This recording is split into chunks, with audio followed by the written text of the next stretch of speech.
ម៉ៃតាតៃមៀងពេជ្ររឡងប្រាច់ប្រាច់រំលេចស្ទឹងបែជាពួន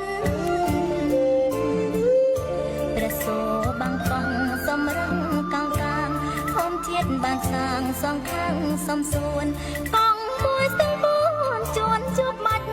ឆាស្ទឹងបាត់មាត់ទឹកនឹកគ្រាស្ទូចត្រីចំណោ